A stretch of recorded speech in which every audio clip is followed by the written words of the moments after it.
Okay. Yeah, I've talked myself into this. It's all right. Oh, I'm look okay. at that. I'm I okay. win. Yeah, I okay. win. I'm okay. Yes, I concede. I'm a You've gladiator. won. They don't know that about me yet.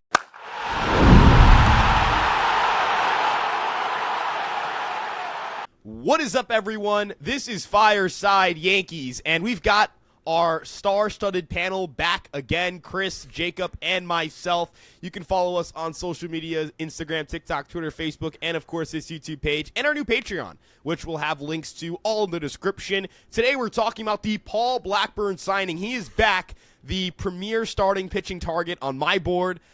Michael King is off the board. I don't think any of us anticipated he'd be a Yankee, but he is off the board, and we'll talk about what that means for the starting pitching market. And we've got your mailbag questions, all of that and more, again, here on Fireside Yankees. But before we get into everything, we're going to go across the panel. How's everybody doing? Chris, get me started. How you doing, man? Really great, man. I got my eyes on Jacob because he's a Miami fan, so we got a battle coming up in the college football world in about a week. But no, we broke it 20 years ago. We'll do it again. But no, I'm good, man. I'm excited to be here. Excited to talk Yankees, and obviously a ton's happened the past week, so I'm ready to kind of unpack everything the Yankees did. Yes, I'm very much anticipating the Miami versus Ohio State game on New Year's Eve. Miami won a great one against A&M. It was a very low scoring game, very defensive game, very fun, terrible kicking all throughout, but It was a great time. So my spirits are up. Almost Christmas, we're ready. Let's see what Cashman can deliver us under the tree. Well, it's going to require him to get out of his hibernation, which he did briefly do. He did do on Saturday when he inked right-handed starting pitcher Paul Blackburn to a 1-year, $2 million contract. I'll start with Chris here. Chris, give me your reaction to Paul Blackburn being back on the New York Yankees. Honestly, big shrugs. Don't love it. Obviously, I prefer a Blackburn move being after another major move was made. I don't think he's great. Doesn't move the needle. Obviously, was in New York for over 15 innings last year. The underlying metrics aren't great. Nothing's great about it, but just kind of, I hope, just an irrelevant $2 million that they spent is really nothing. No real strong feelings about this one. Jacob, I'll let you go there too. I mean, I kind of feel the same way. I don't think it's the biggest needle mover either direction. It's $2 million for a depth arm, and we're obviously going to need some depth. We have 3 starting pitchers on the IL to start the season. You can always pencil in probably a 4th or maybe a 5th one going on the IL in the spring. You're going to need some long relief guys. You're going to need some starters to make some spot starts early in the season, especially before those guys come back from the injured list. So I have no reason to complain about this. They picked up Blackburn last year for a reason. They like his stuff. They think they could do something with him. And he wasn't even that bad with us. He had a good strikeout minus walk rate. The stuff isn't incredible or anything, but obviously there's a reason. I trust Matt Blake and I trust Cashman to bring in these type of guys who they like for some reason and make them into something that they haven't been. I'm with you guys on the point of this is $2 million. It's $2 million. It does not affect, in my opinion. I think it's crazy talk when we start going, this is going to stop them from adding a starting pitcher. It's very clearly not going to stop them from adding a starting pitcher. Agree. Where this does become an issue for me is that when they eventually add pitchers, which they will, and it's not going to be Paul Blackburn types, they're going to add an impact starter and they're going to add an impact reliever. I'll at least say I can guarantee the impact reliever. I'd be stunned if they walked away without one. But where it becomes messy is once you start adding these players and once they start filling out your roster, once you get to spring training and you're making decisions on who's going to make the team and who's not going to make the team, you've got to make some business decisions. Now, when you've got to make it for Ryan Yarbrough to stay on the roster, that's fine, right? You're going to need a Ryan Yarbrough in some capacity. If I've got to set down either Brent Hedrick or Jake Bird, one of whom I traded a top 10 prospect in the system for Paul Blackburn, I'm making my roster worse. I just am. My roster is worse. The opportunity cost is not financial. It is not in trade capital. It is not in what you can do to add to your rotation. The opportunity cost is the roster spot. He has a guaranteed roster spot. And if I learned anything from last year's spring training, in which it took a Clark Schmidt shoulder injury for them to not option Will Warren for Carlos freaking Carrasco, I'm under the belief that if they have a player who has options, who's better than Paul Blackburn, or Paul Blackburn for that 26th spot or that 13th spot on the pitching side, he will make the team. And I think that right there is my problem.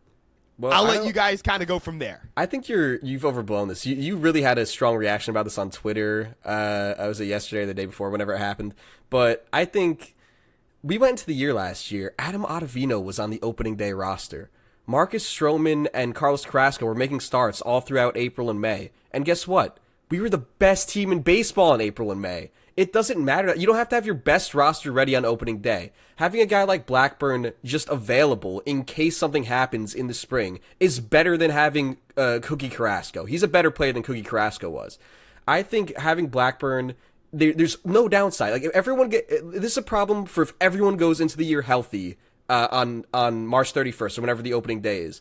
And if that happens, then, oh no, we're going to have to either demote Jake Bird, who wasn't much better than Blackburn last year, or if we think Jake Bird looked good in the spring, we could trade Blackburn to someone who does need an arm, because someone will need an arm. It's going to be, people get hurt in spring training more than any other time in the year. So I have no issue with this. There's space to add another 1 or 2 relievers and another starter, and I'm still comfortable with this roster. And I have no issue with Blackburn taking up a spot on opening day. Okay, I guess to ask the question, because I think what Ryan's really concerned about is if guys are healthy, he'll be the guy that's given the nod over someone with options because of the options. Does that worry you at all in that baseball? I don't care. Like, do you think Jake Bird is that much more of a sure thing than Paul Blackburn? You have to let. But him I think pitch. the investment into Jake Bird is the issue, right? Right. Like, You it's a battle of traded- investment, maybe. Well, You this traded is two this top is just 30s. this is just sunk cost fallacy. Then if you go into the spring and you've done something it with is a Blackburn, cost if Blake can make Blackburn looks very similar to me in terms of how this move has been performed. We brought him in at the end of the year. We threw him 15 or so innings. That reminds me just like Luke Weaver 2023. We brought in Weaver after he got cut at the end of the year by some other team. He pitched. He wasn't even good with us, and then we brought him back. We brought him back on like a short term deal 1+1. And we turned him into a really good reliever.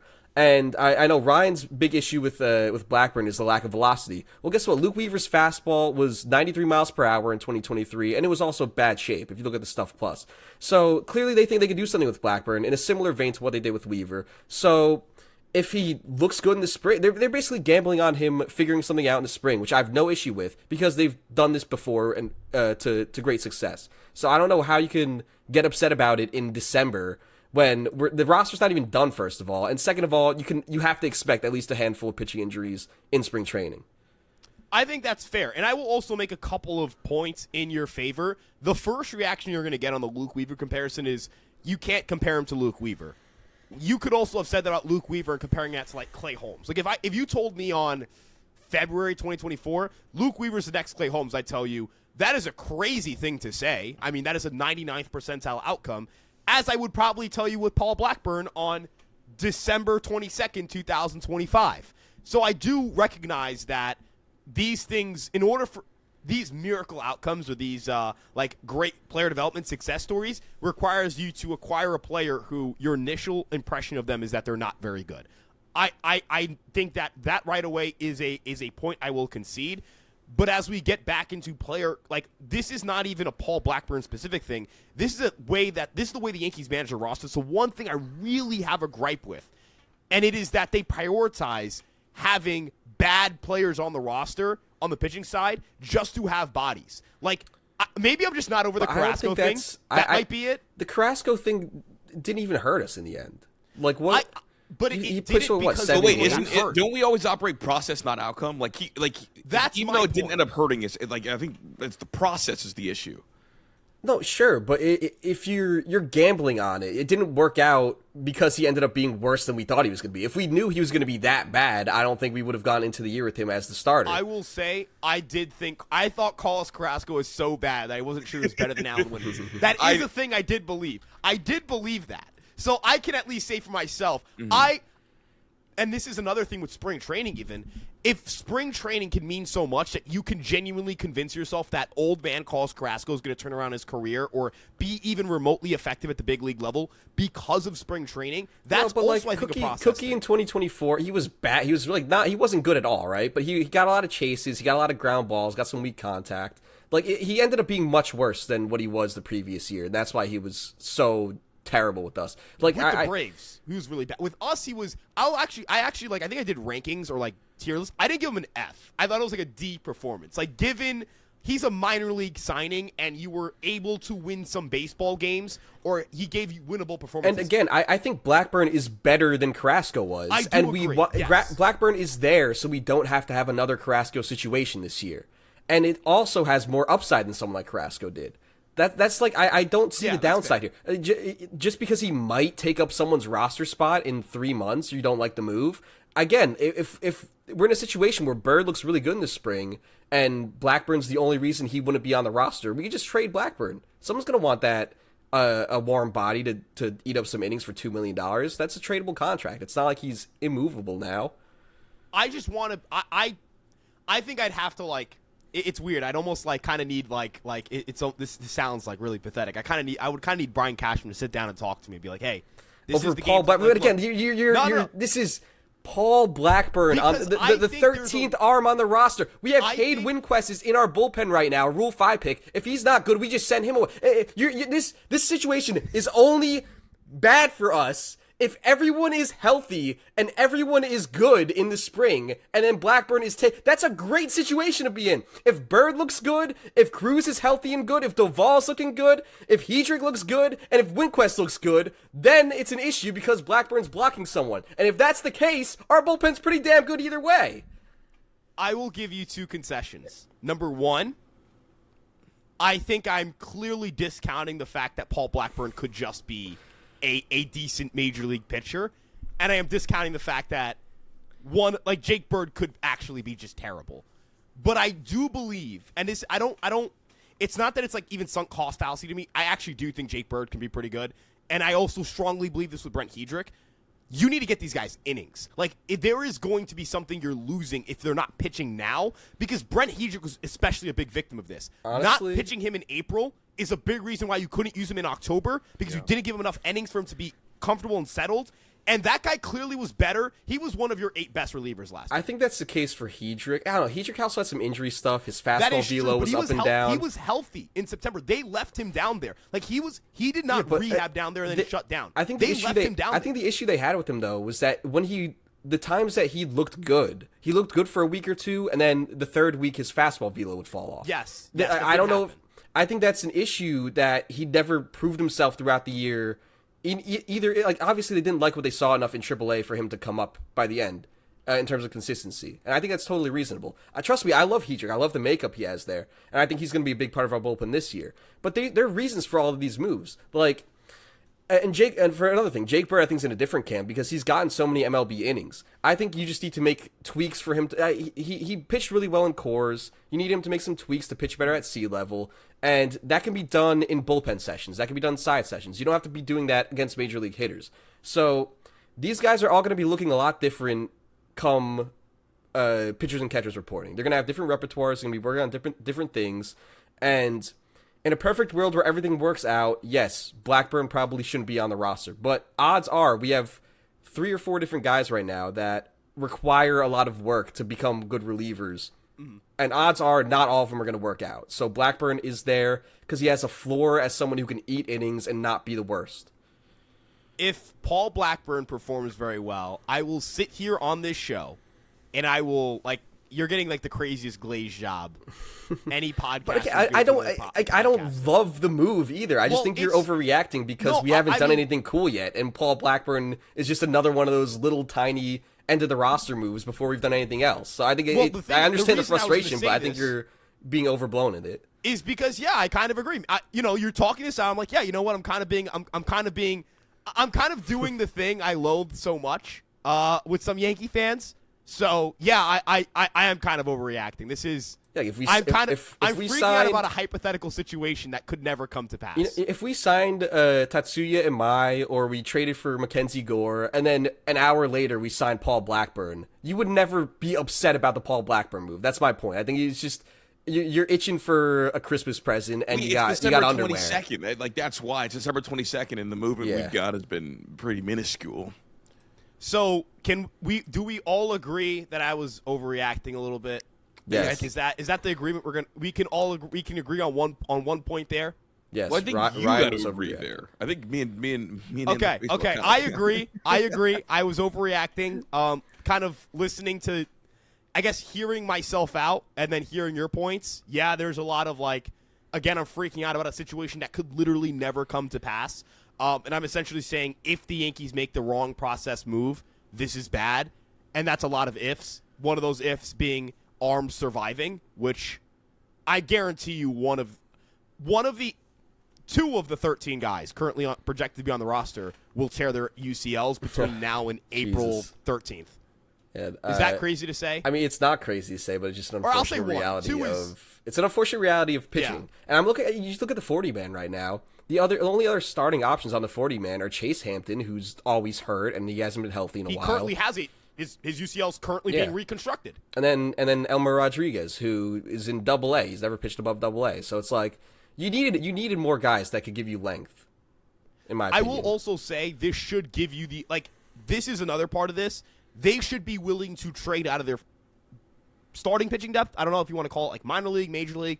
You know what I'm talking about. The Heels, the Warrens, the Rodriguezes for upgrades on the roster. If it comes to a point where we add starting pitching, like if we go out there and sign an MI, which doesn't seem like it's going to happen based on the reports, or if we go out and trade for Mackenzie Gore, I think there's a good chance if we trade for Mackenzie Gore, Will Warren or Luis Heel is going back in return for him. So I think it does give us a little bit more flexibility in terms of the back end of the rotation in April, which is the only I think it's fine. I think it's fine because of that. You take that for $2 million. And depending on who you get, and depending on even the package, like if it's a Dominguez headed package and you're like trading Heel, you're not trading like a I don't know, like LaGrange in this scenario. Or even, let's say, you're not trading Rodriguez in this scenario, and your pitching depth looks like Fried, Schlittler, acquired pitcher, Warren, Yarbrough, Rodon, Cole, Schmidt, Rodriguez. Like at that point, you've got depth and front-end talent. And Blackburn in that mix as well. Okay. Yeah, I've talked myself into this. This is all right. Oh, look at that. I win. Yeah, I win. I'm okay. Yes, I concede. I'm a gladiator. They don't know that about me yet. I haven't has gotten anyone loud ever enough gotten yet me to admit I'm wrong on the podcast? Like I've sparred with Alex a few times. I've sparred with viewers a few times, and I've never been like, no, you guys are actually right. Well, the viewers, they don't know what they're talking about, so. Hey. Those are my shooters. I got chill on. Chris, you got any final thoughts on how this could impact some of the Yankees' future moves? 'Cause I think we're all in agreement. It's not going to stop them from doing something. Yeah, no, I mean, I just feel like I had a front seat to a heavyweight fight, a real one this time. So I was in. I'm Anthony Joshua. He's Jake Paul. Okay, bro. I can't lie. Seeing it, like the Paul Blackburn stuff, I was upset, but like I didn't know there were fights going off on that weekend. Seeing the video of Jake Paul going down, and then finding out that like I'm not going to mention the name, but we all know who I'm talking about. The other dude who went down, who does not have hair. Oh. That was phenomenal. That was a generational hate watch. And then on top of all of it, like man, the only thing that ruined it was the Patriots winning because like I can't like shit on Dave Portnoy again. I won money on that though, so that was fun. That's fair. Good bet by me. Yeah. No, I my hate watch trifecta was this close, man. This close. The Dave Portnoy crash out on top of it. Chef's kiss. Any final thoughts you guys have on Mr. Blackburn? No, I think I've said my piece. Well, we're going to move on and we're staying in the starting pitching conversation, but we're going to move on to a different pitcher. Michael King is off the board. He signs a 3-year, $75 million contract loaded with opt-outs, including an opt-out after the 2026 season. He's back in the Padres. The Yankees were rumored to be in, but never officially made an offer, according to John Heyman. Immediate thoughts. We'll start with Chris here. Chris, did you A, think the Yankees should have been in on Michael King, and B, do you think this will open the starting pitching market up? I think I warmed up to it, the longer he kind of lurked around. Obviously, like in those coming days, right before he signed with the Padres, there was like a general feeling that maybe he could return to New York. And when that happens, you see on social media, right? And as a big Twitter guy, you see all the the videos of Michael King with the guys and Michael King pitching for the Yankees. So I was kind of warming up to the idea and would have loved it. At the same time, it didn't feel crushing when he signed back with the Padres, if that makes sense. And I hope this gets the starting pitching market moving because obviously, like the Yankees, I think need to add one, so that's really important. But all in all, I would have loved to have him back, but I wasn't crushed by him signing with the Padres, if that makes sense. Yeah, I think I'm in the same boat. I kind of was blindsided by this a little bit because all the reports were saying all the AL East teams were scrapping for King, and then he stays with San Diego. But I think the contract he signed is great for the player and great for the team. It only really makes sense for San Diego because they don't have to pay any draft compensation. If we were to do this deal, we'd have to pay, what was it, a second and a fifth round pick. Yeah. And there's a chance it would only be a 1-year deal if he had a really good season. So I don't think that would have been worth our time. And the way he structured it with the 3 opt-outs, it's a fairly player-friendly deal in that sense because he's making a pretty good baseline of money. But if he shows up and pitches really well, he can hit the market again next year and maybe get a 9-figure contract. So, and it works for San Diego because they're in a financial, they're pretty inflexible financially. They really need him to pitch well and opt out, honestly, because then they'd be paying him like $28 million next year or something, or 2027 or something like that. So I think it's a perfect match for them. I'm glad he's not in the division on a different team, and I don't think I would have liked this deal if we did it. So I'm pretty happy. I agree with you guys completely here. There are moves that you're like, damn. And King was more like, damn, that would have been cool to see him back, but I wasn't. There are pits in your stomach moves. The kinds of move where you see and go, oh my god. Like you start sweating. You're like, you don't want to check Yankee Twitter. You're just like, you need a couple seconds to kind of recollect yourself from the initial disappointment you feel. I remember when Jack Curry, I got that notification the day that Yamamoto signed. I'm like, oh my god. And then I saw Yoshinobu Yamamoto, like, oh my god. And I was like, Dodgers, like, that dude, hurt. Michael King is not close to that. I wanted Yamamoto so bad. Dude. I did too. But to kind of tie this all back to Michael King, this is a contract you should not give up draft picks for. It's just not. And I understand this is going to sound like real nerd talk here, but if the Yankees essentially said, we are giving up on waiting out the Kyle Tucker market. We're giving up on waiting out anybody else's market to sign Michael King to a 3-year, $75 million deal where it is very possible he just blows out his arm and is underwater contract for 2 years. This isn't even like fear-mongering. That is a real risk with Michael King. Yeah, and I think the best case with the contract is he pitches really well for 1 year, and then he hits the market again. And you either got to pay up a lot more after you've already just paid your draft compensation, or you're letting him walk. So it's like... And you're probably going to let him walk. It's a good deal for San Diego because they don't have to pay. It's a good deal for King because he's got flexibility. So I'm glad we stayed away, ultimately. And I think also to kind of tie this up and kind of get a heat check for all of us here, if you were to do you think the Yankees will end up adding a starter? I guess that's my first part of this question. So do you think the Yankees will end up adding a starter? And if so, who is your prediction for who they end up adding? Jacob, we'll start with you here. I'm looking at the free agents right now. I don't think any of the remaining big timers make much sense, but I could see us doing something that would really piss a lot of people off. Maybe like a Patrick Corbin on like a 1-year, $5 million plus incentives, something like that. And he actually wasn't that bad this year. He's surprisingly he's better than you'd think based on how he had someone in his political party take office and he locked back in. But that'll piss a lot of people off, but I could see that happening realistically. I think we were in on him back in 2019 when he was a free agent initially. So we've shown that we've talked with this player before. But on the trade market, I think that's where we can go get a real big piece. And obviously Mackenzie Gore is probably the most realistic one right now. I hold firm that Freddie Peralta is not going to be traded. So I think if we're going to make a big move, it'll be Mackenzie Gore. And if we go with a smaller move in free agency, I think it'll be Patrick Corbin. Question. Do you think it's more likely we trade for one or sign one? I'd say trade. Not even, like, there was a point in time where I really thought Email was going to happen, but even at that point I would tell you trade because there are just more players I think they're willing to trade for than sign. Is that the vibe you guys get too? That it's just a plethora of options? I think the top flight options, it's like Ranger Suarez and Framber Valdez. I don't think we want to pay their rate or the draft compensation. And based on what Boris is demanding for Amai, I don't think we're going to go up that high right now either. So, if Framber Valdez throws at Austin Wells, I'm booing his ass off the field. I never do. I would. He did that to Ben Rice. If he does that to Ben Rice, he'd be the first good Dominican baseball player I hate with a passion. Well. If he throws at Wells, that's Dominican on Dominican crime right there. Bro, so. I'm fight, dude. If he threw at Ben Rice or Austin Wells, I'm fighting him. I'm getting on that. Now you're going to get through me. Now you're getting through me, dog. Now you'll see a real heavyweight fight. I'm getting my shit rocked, and it's a 10-second fight. Framber looks like he's a psycho, dude. We referenced the Jake Paul incident. That's happening again, just at Yankee Stadium. Yeah.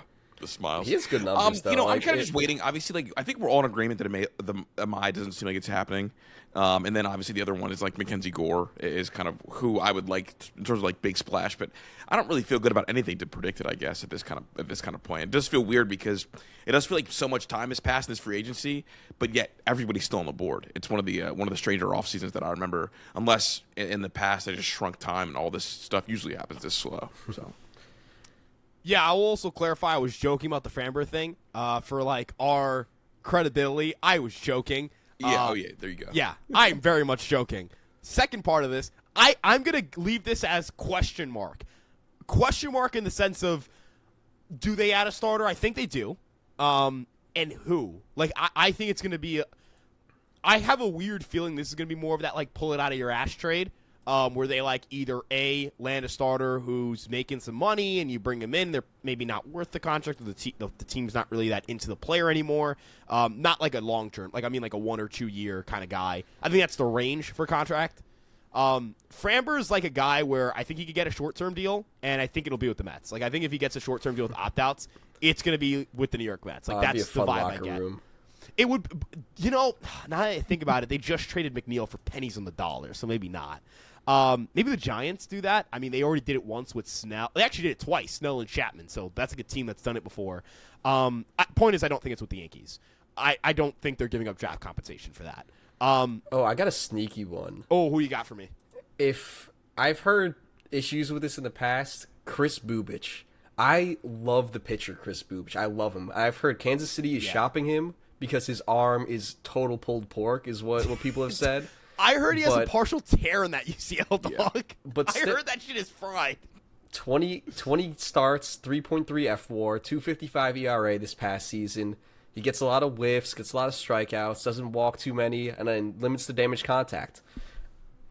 I take the gamble. I would take the gamble. It's 1 year. He's a free agent after this upcoming season, I believe. So, if it, and based on how they're shopping him around, it seems like he's not going to be that expensive. So you could gamble on that, potentially get a really good number 2 starter for less than he's worth because of the injury risk, and I would be willing to take that chance. I would also like to throw out, and I wrote about him today, and oh boy, it's been I've been in the controversy mix on Yankee Twitter.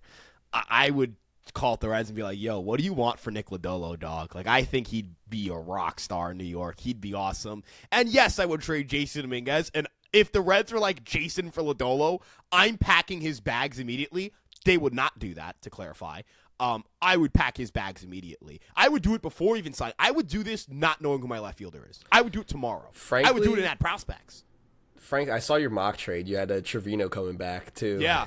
But, swap Ascar and Trevino. Help them free up some cash. Like, we do not have the facilities to be outbidding teams in trade battles. Like, if the Mets are like, yo, we want him, they're getting him. That's the issue. What you I have can with do this. is eat money. I don't think we could win this trade. Like, if Lodolo's on the market, I really don't think we win this deal. Like, there's too many good teams that could use, like the Mariners. If the Mariners enter this conversation, they kill us in a trade. The Mets enter this conversation, they probably kill us in a trade. And the Mets could eat money too. They have the ability to do that. I think unless they really love Dominguez or really love Hess, that if that's the case, then I would do it absolutely. But the odds that that's the case are pretty low. Like they didn't trade us Luis Castillo because they didn't like Volpe back in the day.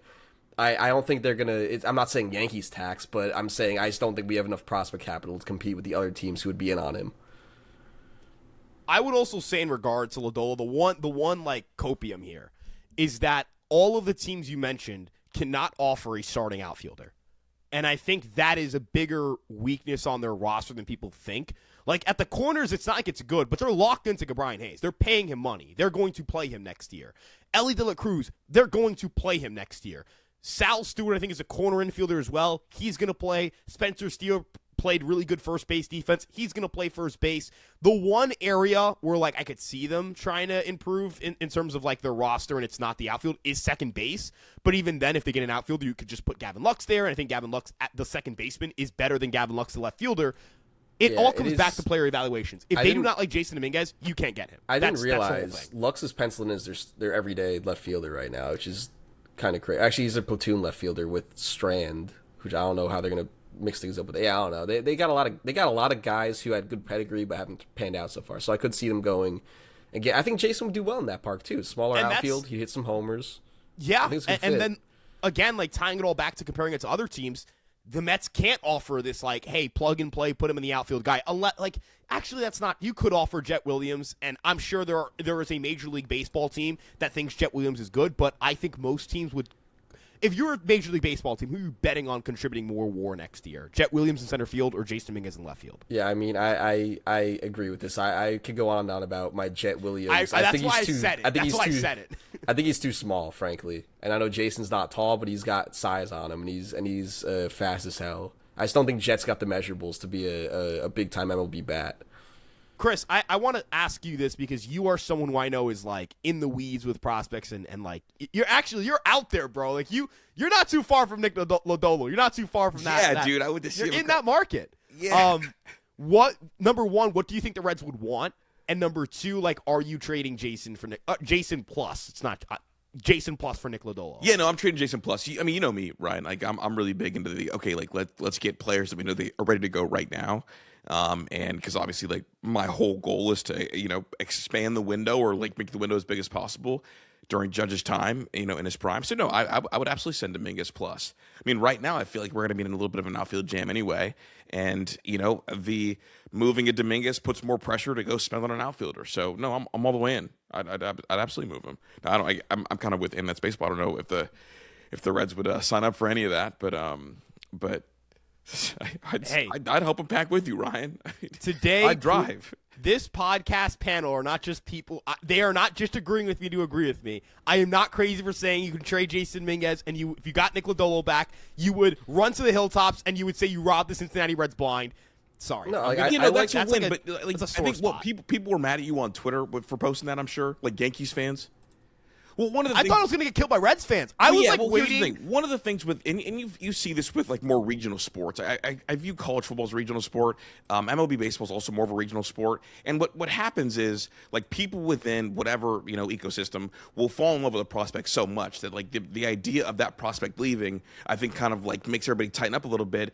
And because like there's no kind of sight on what the Reds have going on in terms of like base Yankee fandom, it's like not good enough because he's not a famous enough name yet to the point where people won't really get super excited about that. So that's more of a regionality thing, less of a you were wrong thing, to be honest. I mean, and obviously, and that's baseball kind of has a full grasp on baseball nationally, and I living in Ohio and covering the other team in Ohio, they're just in my peripherals a little bit more. So that's more what that is about.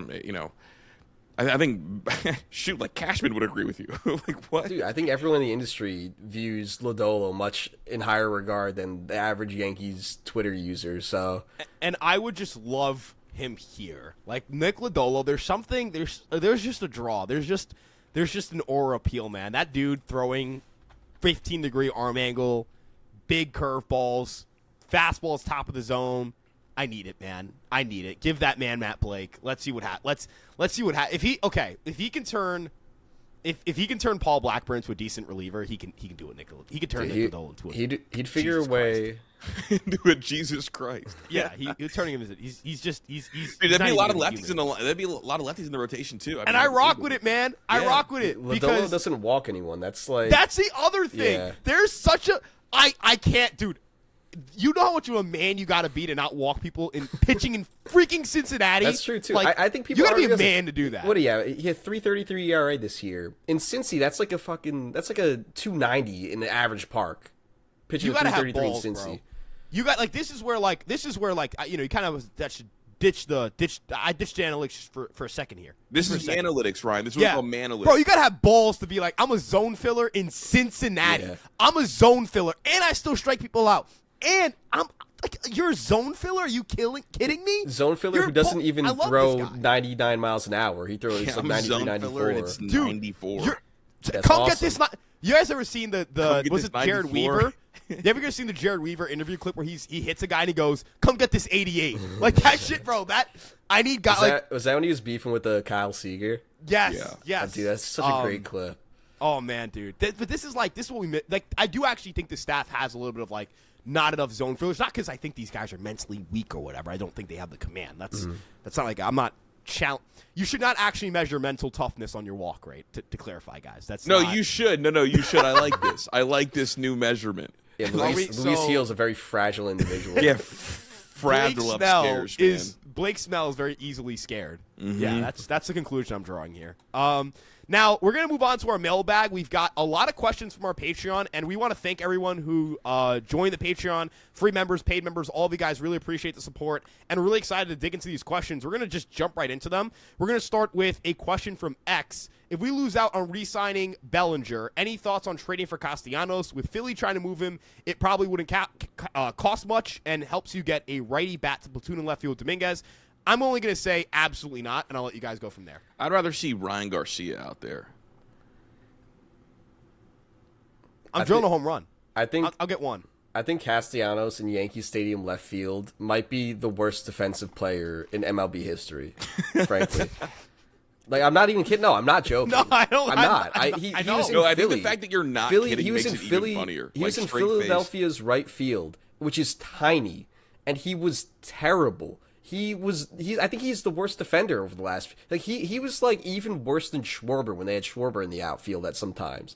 Like he's basically like if Jorge Soler also couldn't hit, that's who you're getting in Castellanos. That guy's probably never going to play in MLB again if I had to guess. He's also with his locker room stuff. He was complaining about his manager and he's complaining about coming out of games for defense. It's like he sucks on defense, he sucks at hitting, and seems like a dickhead behind the scenes. So it's like I don't see the upside here. I love his Savant page though.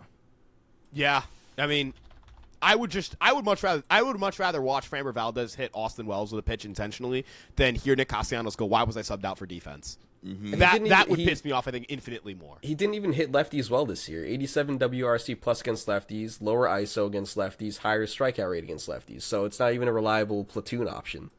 Yeah, I'm not. We can move on from this point. Like, we are all like Nick Castellanos would. If Nick Castellanos to the Yankees, even on a minimum contract, I would freak out. I love you, but that's got to be a troll. I'm sorry. Yeah, that's okay. We're gonna move on to the next one from Michael Schaefer. Any relation to the all-time great Islander player who is going to be the best athlete in New York one day? Right now, I believe what A-Rod said about the Yankees are not good at hitting. Power is nice. It may get you to the postseason, but it won't win it. Yankees don't need another large contract. They already have too many and will wind up like the Phillies back in the day. Let's go young and give them a shot. Guys, what are your thoughts on A, the idea that the Yankees hit for too much power, and B, the idea of embracing going with all your rookies and young players? I'm assuming for the outfield. Jacob, we'll start with you. I mean, I don't think we hit for too much power. I think there's an argument to be made that maybe we have too many power hitters that are park reliant, because it's like you have Jazz and Bellinger who are definitely better bats in Yankee Stadium, and then if you're gonna have to play half your games on the road in the postseason, so if the lineup gets significantly worse on the road, I could see why that would be an argument against trying to add a bunch of pull fly ball lefty guys into one lineup. But I don't think it's a problem. I think we were still the number one offense in baseball this past year. I think we just ended up having a bad postseason. I think people have a kind of idea about they don't want too much of the same thing in the lineup. You need to have a little bit of diversity in the lineup in terms of what guys can do. And I think there may be some credence to that, but I think too much power. I don't think there's such thing as too much power. I just think we need to have production at every position optimally, and maybe we can improve the bottom half of the order production, but overall I think we're in a good spot lineup wise, regardless of whether we add another bat or not.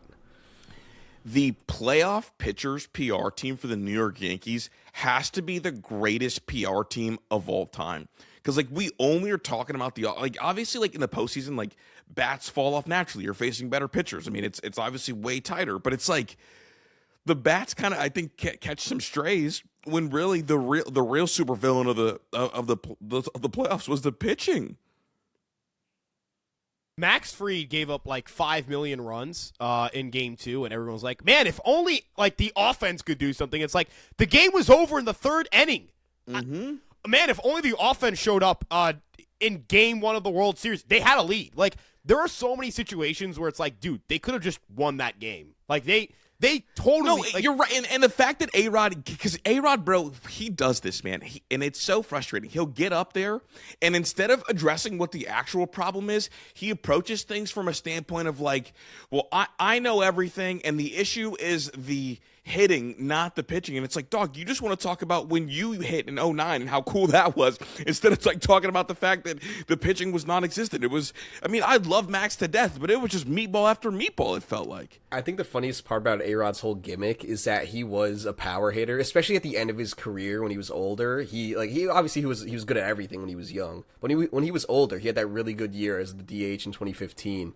He was pretty much a power or bust guy. He was whiffing a ton, striking out a ton, and he was still productive because he hit so many homers. So it's like, coming from him, it's pretty funny. I think a lot of it is posturing. I don't think he truly, deeply believes it as much as you'd think. I think a lot of it is he's trying to pander a little bit to maybe I don't even older think more than type. pandering. It's like it's grifting. Can we say it for what it is? It's grifting.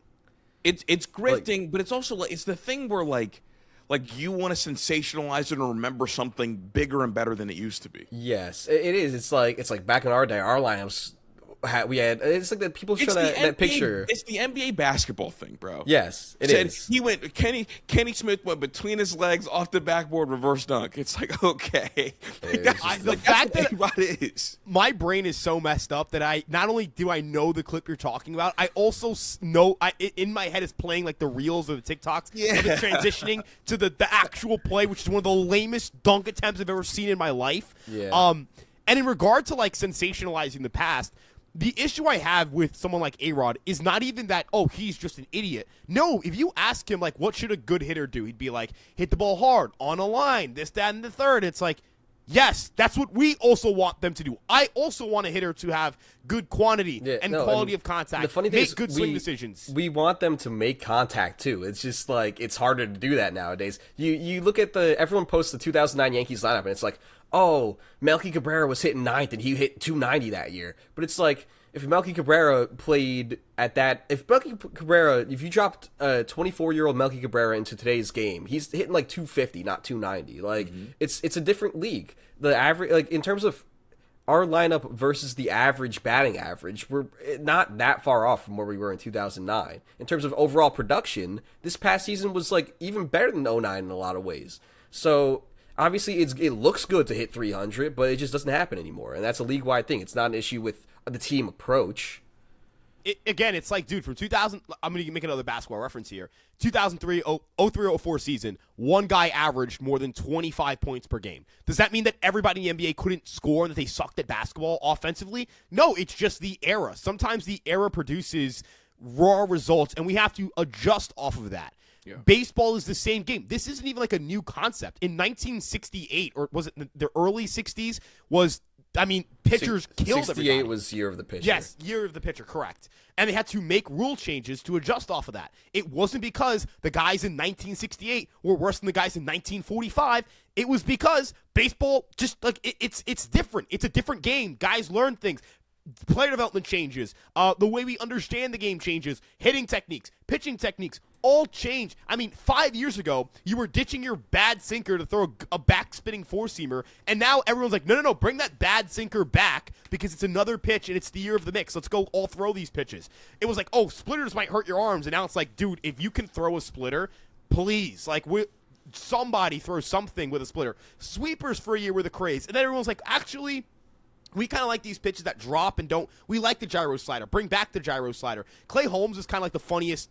It's funny because he was like in the laboratory for the sweeper revolution, and he had to counter adjust by throwing his hard slider again. All of this is to say, like, I think we need to stop talking about baseball like these guys don't know how to play baseball, and more like, hey, well, okay, why are they trying to hit for power instead of these guys are trying to hit for power because they don't know how to play baseball. The whole like shorten up and go the other way mentality, and then it only hurts our point of view now because you see a guy like Ernie Clement go on the craziest insanity run ever in the playoffs, and then everyone says, "Oh, why doesn't everyone just hit like Ernie Clement?" And it's like, yeah, because Ernie Clement's never going to do that again, and that's not a sustainable way of hitting and producing offense for most players. Ernie So- Clement had a 313 fucking on base percentage. People need to stop with this whole like you need a guy like that's pesky and gets on base. He doesn't get on base. He does not get on base. He was a league average baseball player and had a hitter. Actually, he was better than league average baseball player. Very good defensive player. He had one very good postseason. And cool, it works. Sometimes that happens. And other times, you've got dudes who all they do is strike out, and suddenly they can hit in the postseason. Ryan McMahon was like, what, the team's second or third best playoff hitter? All he does is whiff. Addison Ryan Barger, McMahon last year for sucked at hitting. Toronto, Addison Barger. Addison Barger's that same guy. He's a big whiff guy, big raw power, swings for the fences. And he ended up having a good postseason, too.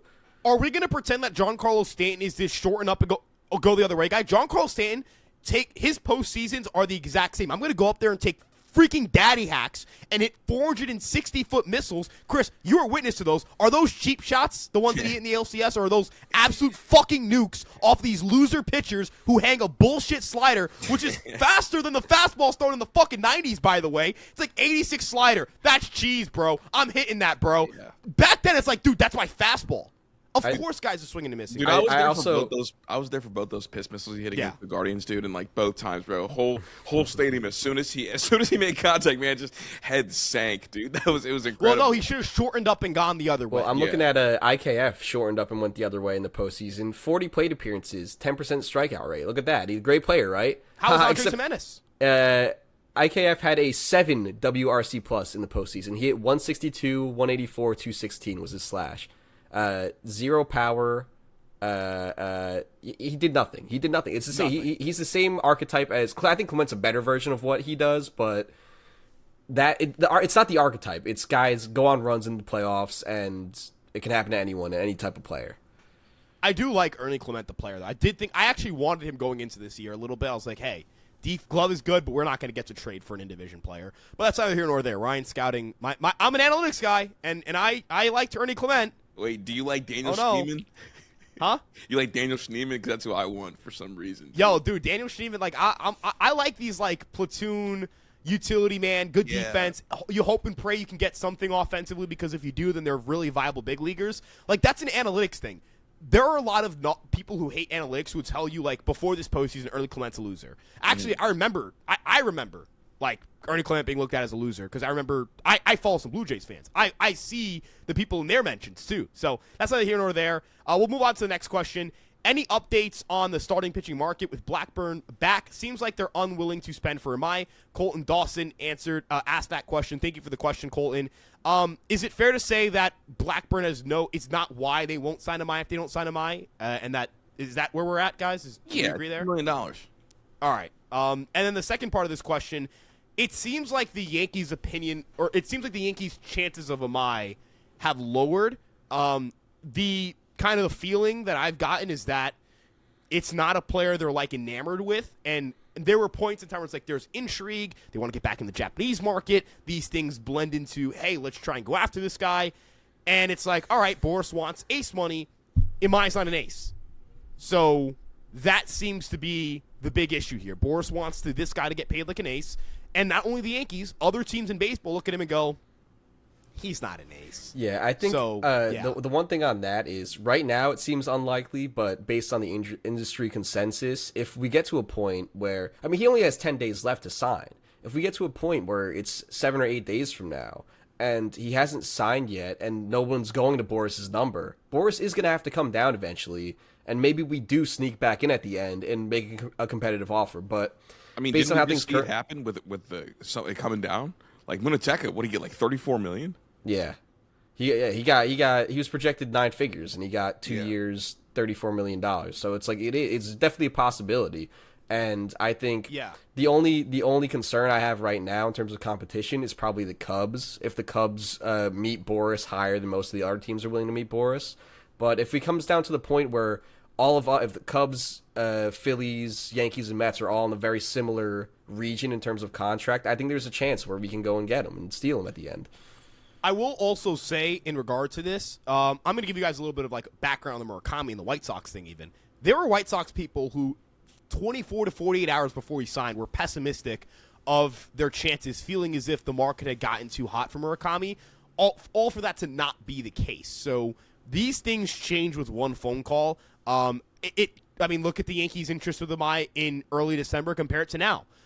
These things change with one phone call. And if Boris's price tag comes down, if it's a shorter-term deal with opt-outs, that's not going to scare the Yankees away because there's no picks attached there. But if the Yankees are going to have to pay, $25 million a year for 7 years for Tatsuya Amai, in their mind, it's like, hey, he's not an ace. He's not a number 2 even for us right now. They think of him as number 3, number 4, who can be a number 2. But that's kind of where that's at. So, guys, any final notes on Tatsuya Amai?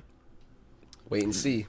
Yeah, wait and see. I think that's where it's at. And look, it could happen while we're recording. It could happen whenever. And I'm not going to be stunned if he ends up a Yankee. I'm not going to be stunned if he ends up not a Yankee is kind of where I'm at, which is definitely a step back from a few weeks ago. Now, my final question is regarding Austin Wells. This is from Luke Becker. He goes, I was personally disappointed in his 2025 season as I expected him to take a major step forward offensively. How do you feel about Wells, and what can fans reasonably expect from him in 2026? Jacob, we'll start with you.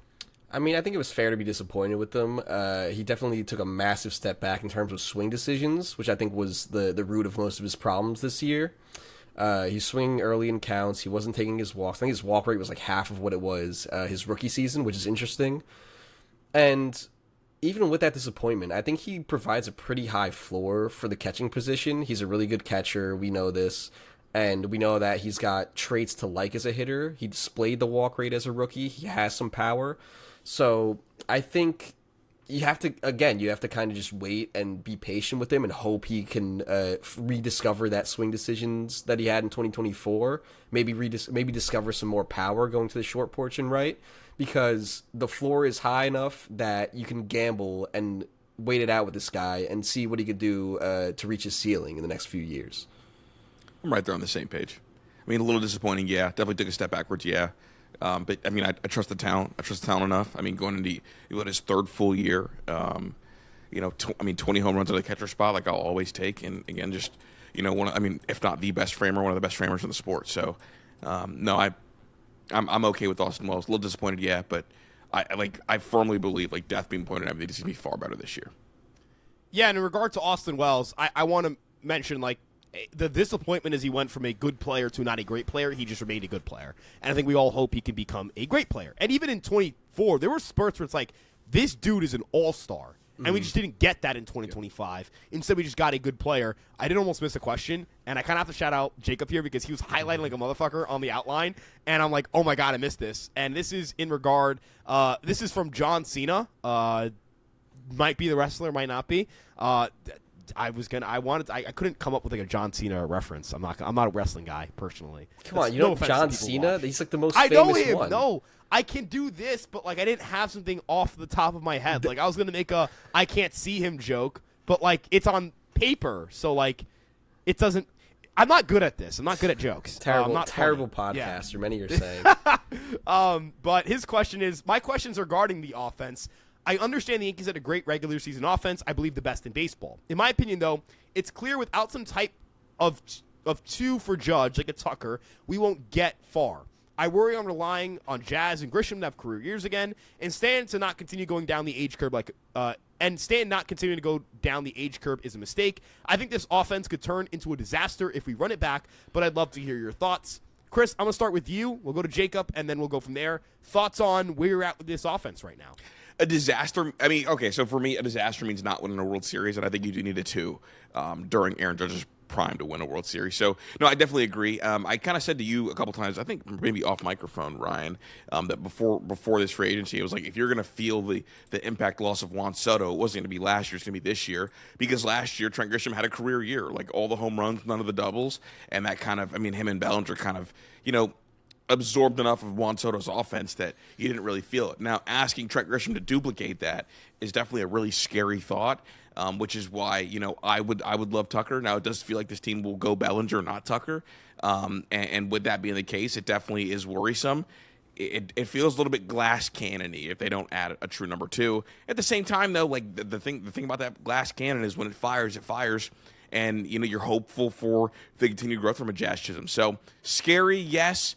Disaster potentially, end of the world, no, if that checks. Yeah, I think I would say in regards to disaster, I think the disaster scenario is Judge getting hurt. And if you don't have a number 2, if you don't have a Tucker, then this lineup minus Judge probably becomes a league average, if not below league average offense. And that could be an issue. But again, for most teams, I think it's the same. Maybe we are a little bit more, we have more of our eggs in the number 1 basket than most teams do. So, of course, I would love to go get a Kyle Tucker because of that. But I think I have an issue with how our fans perceive guys like Grisham and Jazz. Like, a career year, like, I feel like people still have this very old school type of like, oh, what if Jazz or Grisham had their Brady Anderson or Darren Erstad, like 1 in a million season just now, and then return to what they were before. But I think we have data on these guys that tells us the changes they've made exactly. And the way that Jazz and Grisham both improved since becoming Yankees seems pretty sustainable to me. So I'm not saying they're going to go out there and repeat their seasons, but they should both be good players, barring some drastic, whether it's an injury or drastic regression that we can't foresee. But I don't know. I think I like the current guys we have right now. I do think we would definitely benefit from another big-time bat like Tucker. But if we bring back Cody, or even if we run with Jason in left field, I think that's enough offense. And as long as Judge is healthy, I think we're going to be one of the top offenses in baseball. I think their weaknesses are against lefties, and Bellinger addresses a big part of that weakness. Maybe you bring in another right-handed bench bat. That's neither here nor there, but I feel like people aren't realizing how high the Yankees are going off of from 25 in the sense of, okay, I think we all can sit here and agree they're not going to score as many runs per game and have as good of an OPS as they did last year. I think that's like an agreement. Like, I don't think that's what's going to happen. It's not impossible, but it's probably not going to happen. I mean, if we bring back Bellinger, I could see it. We talked about this last the week. median outcome. Yeah, we talked about this last week where we were replacing, 250 or 300 plate appearances of terrible ball from third base. And I think if McMahon takes a slight step up, which I think we have plans for him in terms of finding the short porch, kind of similar to what we did with Jazz, I think there's a higher floor at our worst positions. And even with Volpe, Volpe's going to be healthy this year. I think there's a chance our worst hitters won't be as bad as they were last year, even if the top hitters are around the same level, if not a little bit worse. I'm really high on Ryan McMahon heading into the year, too. Like, really high on him. I think, and this kind of plays, I guess I kind of like danced around a little too much. My point here is, if you were to say the Yankees are going to get 10% worse offensively, and that's a really harsh team-wide expectation. They're still going to be really freaking good offensively. Mm-hmm. That's how good they were last year. And that's the issue that I think people have in regard to building rosters is they're so dependent on 7-game sample sizes. There are a lot of conclusions that are drawn in the postseason on rosters, and it's not that you can't feel that way. It's not that you can't feel disappointed or feel like, wow, this group really let me down in the biggest games, and that has happened too many times for the Yankees in the postseason. It's why they haven't won a World Series. But just because it was does not mean it will be. That is a very important part about the postseason. Yes, there are teams that go from chokers to winners, and sometimes that happens overnight. Sometimes that happens over the course of a decade. I know you can't really compare it. It's apples. It's not apples to apples, but like the Dodgers were chokers until they just won it all in 2020. And even then, they weren't really respected until they did it in 24. So there are people who looked at like 2013 to 2023 as choke, fake championship, choke. Those guys were known as chokers. Yeah, I mean, I look at like what the Brewers just did in the playoffs, and when they had like, I think it's Durbin. Durbin's the only hitter in their lineup who did anything in the championship series against the Rockin' Dodgers. a Durbin. So my dog.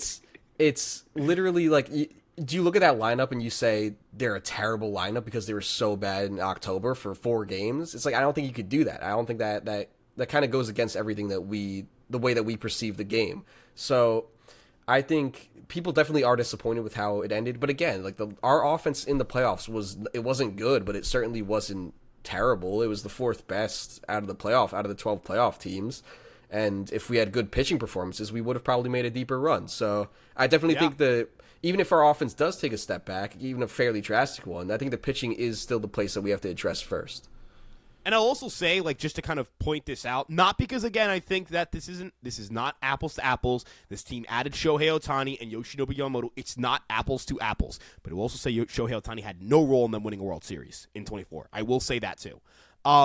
If you look at their top 8 position players in terms of wins above replacement, I think it's 5 of them were back in 2022 on that 24 team that won a World Series. The nucleus of the Los Angeles Dodgers that couldn't beat the fucking Padres or the Diamondbacks, who won under 90 games, was the same group of guys. Freddie Freeman, 2 walk-off World Series home runs. That guy was a choker with the Dodgers. Like, I remember seeing the tweets of, this guy's a loser, him and Betts can't win, they're not leaders, XYZ, this, that, the third.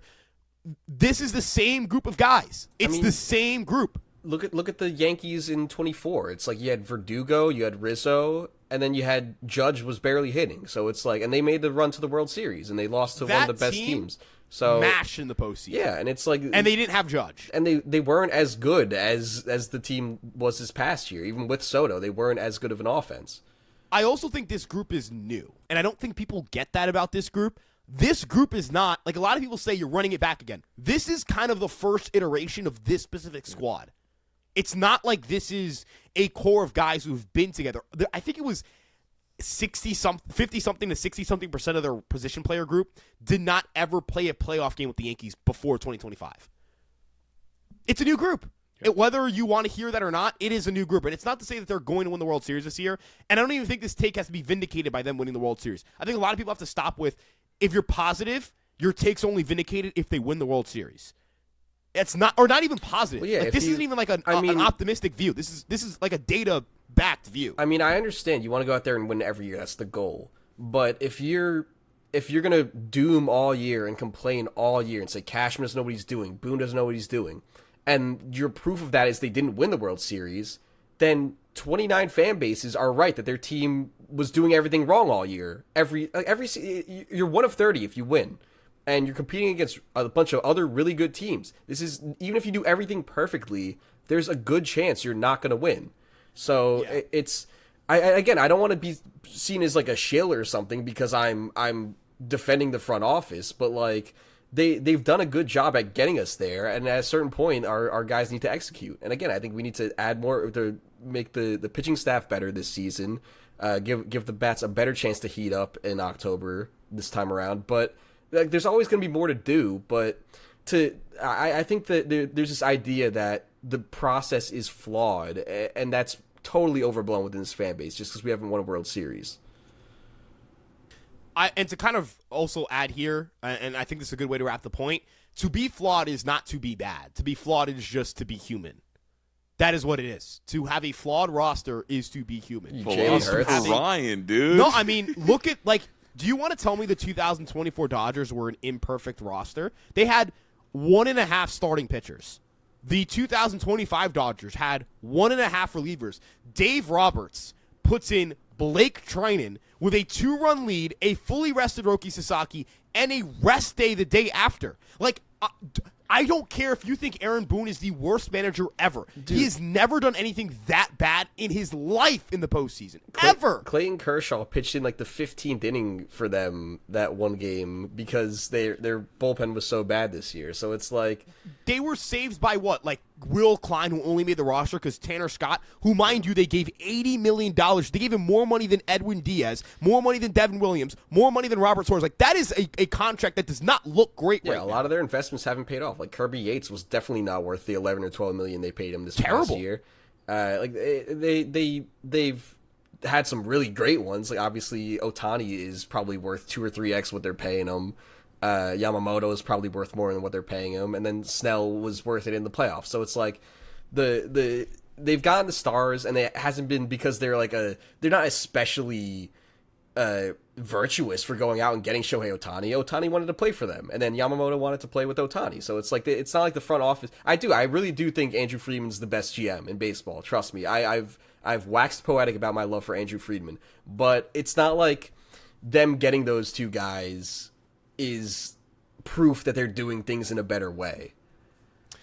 Yeah, and again, it's like, I don't think this is a matter of I ask people this now, and I didn't even think about doing this. It's kind of like, okay, if you're going to make a claim, like, explain it to me. Name 10 organizations ran better than the Yankees. If you can do that and make a strong argument for it, no, screw it. Name five. Ownership, front office, name two. all included. Name two. The only Dodgers, one is the Dodgers, probably. I think the Dodgers, and I'm going to throw a hot take out here. Well, the thing is, if you include ownership, you can't put the Brewers there. Yeah. Well, If it was just Brewers, GMs, I'm willing to go with the Brewers here. For I don't two. know. I like what the Brewers do, but I have my issues with how they operate as well. Yeah, But again, definitely that's just tied not to enough money. ownership, I think. Yeah, I know, I agree, but it has to But even count. then- It's like the Rays. The Rays a few years ago would be up there in terms of efficiency, but it's like they never got over the hump because they didn't have the extra money to spend. And it's like if we're crowning guys who've never won anything, then what are we doing, right? Not to say that like not again. I realize like, hey, we're talking about how the Yankees process is bad. It's like, well, if you're going to tell me the Yankees process is bad because they have not won a World Series, You can't put the Brewers Yeah, above. don't Yeah, tell right. me the other processes are good. right? And it's like the recent World Series champions are either the Dodgers or teams will fall into the wayside organizationally. Yeah. I think the one other front office who before this year had a real claim to this was the Braves. I think the Braves. I think the Braves, I think they're going to bounce do- back this year too. I like what they Yeah. do, but again, they still have some very strange. Like I don't know, they brought up Didier Fuentes at like age 19 or whatever to start games, my and heart stopped when you first said that name. I was like, wait, whoa. did I say it Sorry. correctly? Yes, you did. I just, heart stopped. It was no, they didn't call up P Diddy to pitch at age 19. They called up a prospect who is a good prospect, but he definitely wasn't ready. Yeah. Like the way I see it, the Braves have a lot of Angels-like tendencies, and it's because Perry Manassian was the assistant GM underneath Alex Anthopoulos in Atlanta, but the Angels do it with no talent on the roster, and the Braves do it with a lot of talent on the roster. So it's quirky and fun when the Braves do it, but it's terrible and awful when the Angels do it. So there's definitely I have my issues with the Braves front office, but they do a pretty good job overall. Chris, you got any final points you want to add before we wrap here? No, sir. Yeah, I'm not going to lie, I just needed that little gap to burp off camera. I can't lie. My face didn't show it, but I just needed that like 2 seconds to get it out. Anywho, we appreciate you guys tuning in here on Fireside Yankees. Thank you guys for sticking around for the hour. And yeah, if you guys are listening to this on Apple or Spotify, make sure you download and give us a 5-star rating. Watching on YouTube, like, subscribe, comment. Tell us not only what you agree with, tell me what you disagree with. You're like, Ryan, you are a dumb loser. You hate Paul Blackburn. You're the worst. My name is Paul Black. I'm Paul Blackburn's burner. You should be thrown off a cliff. If you're Framber Valdez, you're like, I'd rock you. Like, don't ever talk like that again. You picked That's a lot totally of fights fair. today. Yeah. I'm sorry. It's just the Jake Paul thing is like burned into my head. The So, like, Christmas that's all I can think spirit about right now. is boiling within you. Hey, they don't call it boxing day on the 26th for nothing. I scrap, man. I've actually never gotten into a fight. I'm a little giant baby. Right? That's great. But anywho, thank you guys again for listening. Like, subscribe, turn on that notification bell. Check out our socials: Instagram, TikTok, Twitter, Facebook, and of course this YouTube page. The YouTubes that Chris and Jacob run. Chris has a lot going on in the college football world. College football playoffs. If you are not even a diehard college football fan, I don't watch college football a lot, but I'm into all the stuff he's covering. And That's Baseball. I've been watching And That's Baseball since before I knew the guy. So his content's great. I highly recommend you guys watch. And again, links will be in the description. Yeah, I just join did the Patreon. I just Go did ahead, an please. Odell Beckham Jr. video on Yes, Star you did. Grading Sports, so go watch that. It's getting no views right now, so you guys gotta go check it out from me. And if you think Odell Beckham is a one-catch merchant, I will find you. Anywho, join the Patreon. Do that too. We really appreciate your continued support. Happy holidays to you and yours, whatever you celebrate. Hope you guys get some great family time, friends, whatever it may be. We love you guys a lot. Let's go Yankees. Peace out, everybody.